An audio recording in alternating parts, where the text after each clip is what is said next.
हम ऐसे नहीं कहते हैं कि मैंने माइनस के 10 किलोमीटर चला, मैंने माइनस के 3 मीटर चला, ऐसे तो कहते नहीं है। हम लोग जब भी कहते हैं एक पॉजिटिव कहते हैं कि नहीं मैंने आज 4 किलोमीटर दूरी को तय किया, यहाँ से चल रहे हैं, फिर यहाँ से यहाँ चल रहे हैं, फिर यहाँ से यहाँ चल रहे हैं। भले हम एक ही पाथ पे बार-बार चल रहे हैं, लेकिन अलग-अलग समय में अलग-अलग दूरी को हम तय कर रहे हैं। अलग-अलग समय में अलग-अलग दूरी को तय कर रहे हैं। मतलब भले मेरा पाथ एक हो, हम उसको बार-बार हम क्या करें 4 किलोमीटर पूरब चल जाएं, फिर उधर से वापस आए पश्चिम की ओर, फिर वहां से 3 किलोमीटर क्या चल जाए उत्तर चल जाए, फिर उधर से हम वापस आ जाए अपने मुख्य बिंदु पर। तो जी कैसे हैं आप सब?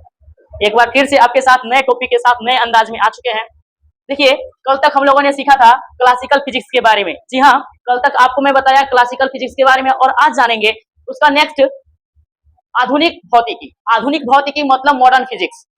इस मॉडर्न फिजिक्स के बारे में आज बेसिक इंट्रोडक्शन है और आज आपका इंट्रोडक्टिव पार्ट खत्म हो जाएगा। जी आज हम जो फिजिक्स का एक सीरीज लेकर चल रहे हैं, फिजिक्स का एक टॉपिक बाय टॉपिक जो वीडियो बनाने का हमने सोचा है, तो उसका इंट्रोडक्टिव पार्ट आज खत्म हो जाएगा और आज से आपको विद न्यूमेरिकल आपके सामने आएंगे। ठीक है, तो चलते हैं अपने इस आधुनिक फिजिक्स की ओर, मॉडर्न फिजिक्स की ओर। ठीक है ना। तो बात ऐसा है कि 1900 ईस्वी तक क्या हुआ था कि क्लासिकल फिजिक्स के बाद परमाणु और अणु का खोज हो गया था और वहां पे उस पे वैज्ञानिकों ने काम करना स्टार्ट किया। तब जाके क्लासिकल फिजिक्स वहां पे मार खा गया और वहां पे उससे फिजिक्स में आगे बढ़ना संभव नहीं हुआ। तब एक फिजिक्स आया जिसको उन्होंने नाम दिया आधुनिक फिजिक्स, मॉडर्न फिजिक्स। ठीक है, आधुनिक फिजिक्स के अंतर्गत हम लोग क्या क्या पढ़ते हैं, तो देखिए परमाणु और नाभिकीय भौतिकी मतलब एटॉमिक एंड न्यूक्लियर फिजिक्स, इसको क्या बोलते हैं, एटॉमिक एंड न्यूक्लियर फिजिक्स। दूसरा है क्वांटम यांत्रिकी। क्वांटम बोला जाता है कि क्वांटम फिजिक्स बहुत ही मतलब क्या बोलते हैं उसको, क्वांटम फिजिक्स की दुनिया ऐसी है कि मतलब जल्दी समझ में नहीं आती है। ठीक है, बहुत इसको हार्ड बोला जाता है, कठिन बोला जाता है कि ऐसा कुछ नहीं है। क्वांटम यांत्रिकी मतलब क्वांटम मैकेनिक्स। अगला है सापेक्षता का सिद्धांत मतलब रिलेटिविटी। और नेक्स्ट है इलेक्ट्रॉनिक्स। इलेक्ट्रॉनिक्स बहुत ही आज के जो हमारा आधुनिक दौर है, इलेक्ट्रॉनिक्स का इतना उपयोग हो गया है कि कोई भी मशीनरी सामान है या फिर कोई भी उपकरण बनाए जा रहे हैं तो उसमें हमारा इलेक्ट्रॉनिक्स पढ़ना बहुत जरूरी होता है। इंजीनियरिंग के सेक्टर में इसका बहुत ज्यादा उपयोग है। ठीक है, तो देखिए ये है आधुनिक फिजिक्स और क्लासिकल फिजिक्स के दोनों को हमने एक मिलाकर एक कुछ क्या बोलते हैं मुख्य भाग और वो किस मतलब डायरेक्शन में हमको इंगित करता है, उसको डेली लाइफ में कैसे यूज करते हैं हम लोग, उसके बारे में जानेंगे। देखिए भौतिकी का भाग मतलब फिजिक्स का भाग कौन कौन सा है, तो यांत्रिकी जो है हमारा गति और बल, मुख्य रूप से किस पे फोकस करता है, गति और बल पे। इसको समझने के लिए गाड़ी का चाल, क्रिकेट बॉल का उड़ना, कैसे समझेंगे, तो गाड़ी का चाल और क्रिकेट बॉल का उड़ना। नेक्स्ट है उष्मा गतिकी। क्या है, उष्मा गतिकी जो है हमारा क्या करता है, तो उष्मा गतिकी उस क्या नाम पड़ा, उष्मा मतलब गर्मी ना, गर्मी से। तो इसमें क्या पढ़ते हैं हम लोग, गर्मी और तापमान। क्या पढ़ते हैं, गर्मी और तापमान को, जैसे कि चाय का ठंडा होना क्या है, एसी का चलना, एसी कैसे रूम को ठंडा करता है। अगला है प्रकाशिकी, ऑप्टिक्स जिसको बोलते हैं हम लोग। प्रकाशिकी यह है प्रकाश और लेंस को, ये किसको डिनोट करता है, प्रकाश और लेंस को मुख्य रूप से इसमें टॉपिक पढ़ना है, जिसमें कि चश्मा आ गया, कैमरे का लेंस आ गया, दर्पण के बारे में हम लोग पढ़ते हैं। ठीक है, अगला विद्युत चुंबकत्व जो हमारा है और बिजली और चुंबक के बारे में बताता है, जो पंखा किस सिद्धांत पे चलता है, मोटर किस सिद्धांत पे चलता है, मोबाइल चार्जर कैसे हमारा काम करता है।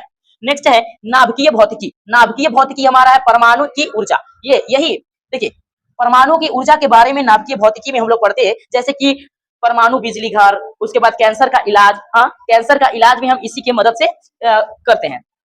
इलेक्ट्रॉनिक्स में मुख्य रूप से हम लोग सेमीकंडक्टर के बारे में पढ़ते हैं और सेमीकंडक्टर एक ऐसा क्या बोलते हैं कंडक्टर है जो कि क्या कहता है मोबाइल, लैपटॉप और चिप्स इत्यादि इससे बनाए जाते हैं और बहुत जैसे कि रॉकेट हो गया, बहुत बड़े बड़े मैकेनिज्म जैसे कि क्या बोलते हैं इंजन, बहुत सारा कंप्यूटराइज इंजन क्या बोलते हैं, और प्रोग्रामिंग में ये सारा चीज बहुत ही मायने रखता है सेमीकंडक्टर, ये बहुत ही इंपॉर्टेंट है। चलिए अगर बात करें हम इसकी, क्योंकि अब टोटल इंट्रोडक्शन पार्ट तो यहाँ से खत्म हो गया। ठीक है, अब एक एक करके स्टार्ट करना है, एक एक करके। जैसे यांत्रिकी को सबसे पहले मतलब मैकेनिक्स को सबसे पहले जानेंगे कि मैकेनिक्स आखिर होता क्या है, इसके अंदर क्या क्या पढ़ना है, और एक छोटा सा एग्जांपल लेके इसको हम समझेंगे। ठीक है ना, जैसे देखिएगा कि यांत्रिकी मैकेनिक्स मतलब क्या है। ठीक है, यह फिजिक्स की सबसे पुरानी और बुनियादी शाखा है। कहने का मतलब कि फिजिक्स जब शुरू ही हुआ था तो यांत्रिकी से हुआ था। ठीक है ना, बुनियादी मतलब कि इसका बुनियाद मतलब जन्म ही हुआ एक यांत्रिकी शाखा से।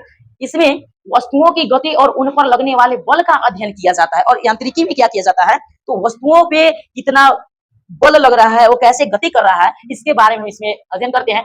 यांत्रिकी के अंतर्गत मुख्य रूप से फिजिक्स के बहुत सारे इंपॉर्टेंट टॉपिक हैं, जैसे कि दूरी, विस्थापन, चाल, वेग, त्वरण, न्यूटन के गति के नियम। जी, न्यूटन के गति के नियम यांत्रिकी के अंदर ही पढ़ते हैं।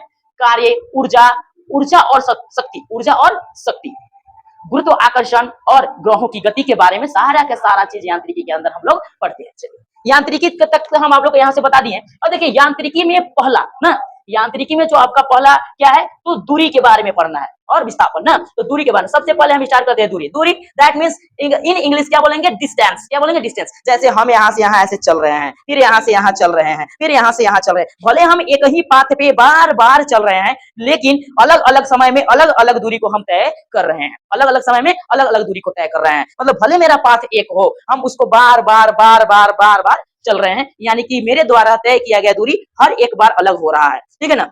अलग कहने का मतलब उसको दोहरा रहे हैं। कभी ऐसा भी हो सकता है कि हम क्या करें, 4 किलोमीटर पूरब चल जाएं, फिर उधर से वापस आए पश्चिम की ओर, फिर वहां से 3 किलोमीटर क्या चल जाए, उत्तर चल जाए, फिर उधर से हम वापस आ जाए अपने मुख्य बिंदु पर। तो ऐसे 4 4 8 और 3 कितना हो गया, 11, ठीक है ना। 8 3 11 किलोमीटर हमने चला, मतलब मेरे द्वारा तय किया गया दूरी कितना है, 11 किलोमीटर, भले ही हमने एक ही पाथ पे बार बार चला, ठीक है। तो यही बोला जाता है कि किसी वस्तु द्वारा तय किए गए रास्ते की कुल लंबाई को दूरी कहते हैं। क्या कहते हैं, तो किसी भी वस्तु द्वारा तय किए गए रास्ते की कुल लंबाई को क्या बोलते हैं, दूरी कहते हैं।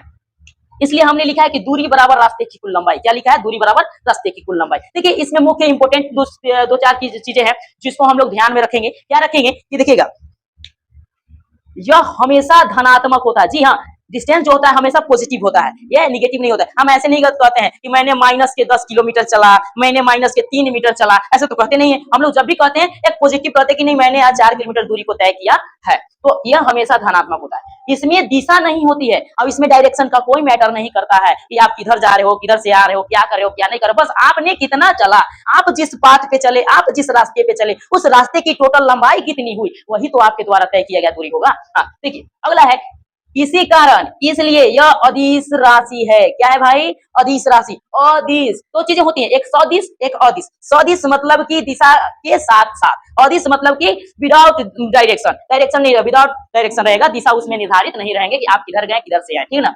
अदिश मतलब कि दिशा नहीं होनी चाहिए। चलिए एक छोटा सा एग्जांपल लेते हैं, कोई बच्चा है, मतलब कि यदि कोई बच्चा 4 मीटर उत्तर जाता है, 4 मीटर उत्तर जाता है ना, और फिर 3 मीटर पूरब जाता है वहीं से, तो बताइए दूरी कितना होगा ना। तो दूरी कितना होगा, तो दूरी बराबर क्या होता है, रास्ते की कुल लंबाई। तो दूरी बराबर लिखेंगे रास्ते की कुल लंबाई कितना होता है, फर्स्ट में 4 मीटर और सेकेंड में 3 मीटर, तो दोनों को जब ऐड करेंगे तो टोटल हमारा होगा 7 मीटर, यानी कि ये बच्चा द्वारा तय किया गया कुल दूरी हो गया। चलिए आई होप आपको हमारे द्वारा बताया गया ये टॉपिक समझ में आया होगा। और अगर कोई डाउट होगा, जैसे आपके मन में कुछ संशय चल रहा होगा, तो ये सब चीज आपको हम दूर कर सकते हैं कमेंट के माध्यम से, तो आप कमेंट करना ना भूलें।